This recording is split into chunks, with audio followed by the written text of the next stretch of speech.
नमस्कार सर्वांना. चला तर आज आपण आलेलो आहोत सृष्टी ऑर्गॅनिक शेती म्हणजे खलाटी येथे. हे आहे सृष्टी ऑर्गॅनिक शेतीचे मालक श्री सज्जन लक्ष्मण शिंदे. आज आपण सेंद्रिय गूळ कशा तयार केला जातो ते पाहूया. श्री सज्जन लक्ष्मण शिंदे यांनी हा सेंद्रिय गुळाचा व्यवसाय सुरू केला आहे. तर आपण आज पाहूया सेंद्रिय गूळ कशा पद्धतीने बनतो. तर हे आहेत सज्जन लक्ष्मण शिंदे. यांच्या शेतातील सेंद्रिय गूळ ऊसाची लागवड केली आहे. आपण ह्या ऊसाचा वापर सेंद्रिय गूळ बनवण्यासाठी करणार आहोत. चला तर हा ऊस आपण तोडूया. तर हा ऊस तोडून झाला आहे तो आपण बैलगाडीमधून नेऊया. तर ही आपली आहे 2 बैलजोडी ढवळ्या आणि पवळ्या. तर हा सर्व ऊस आपण बैलगाडीमध्ये भरून घेऊया.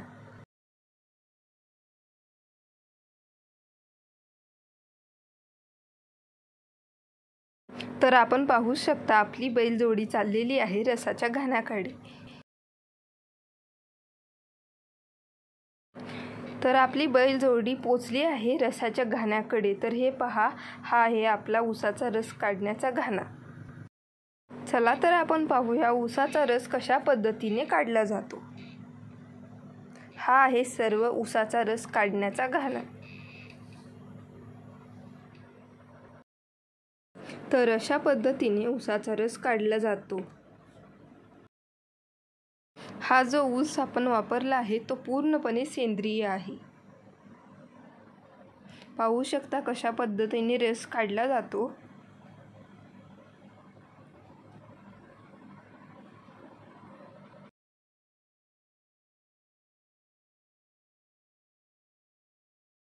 तर ह्या ठिकाणी ऊसाचा रस काढला गेलेला आहे.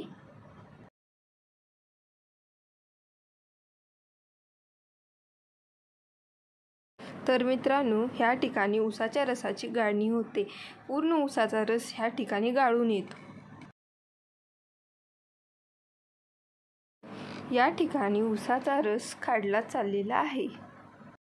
तर ही आहे सेंद्रिय गूळ बनवण्यासाठी तयार केलेली मोठी चूल. तर हा सर्व ऊसाचा पाला आपण चुलीमध्ये थोड्या थोड्या प्रमाणात वापरणार आहोत. तर ही आहे चिमणी, ज्यामधून चुलीचा धूर बाहेर टाकला जातो. तर ही आहे गूळ बनवण्यासाठी तयार केलेली मोठी कढई. तुम्ही पाहू शकता की ही कढई किती मोठी आहे.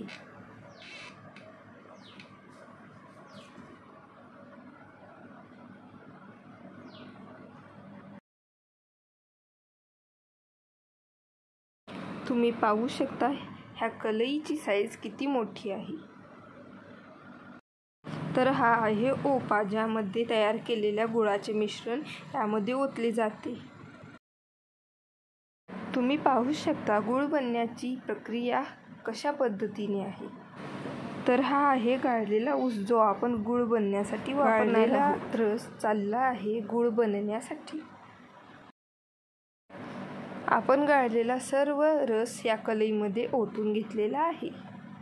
आपण पाहू शकता. तर आपण आज गुळाच्या प्रक्रियेला सुरुवात. तर या कढईमध्ये 300 ते 350 लिटर ऊसाचा रस ओतला जातो.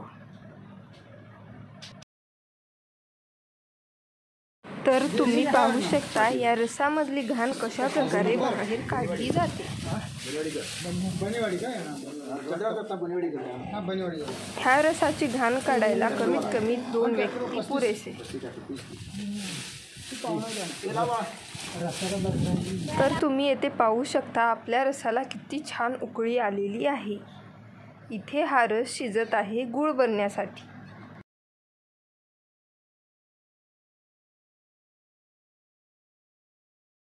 ह्या रसामधली शिल्लक राहिलेली घाण काढण्यात येत आहे.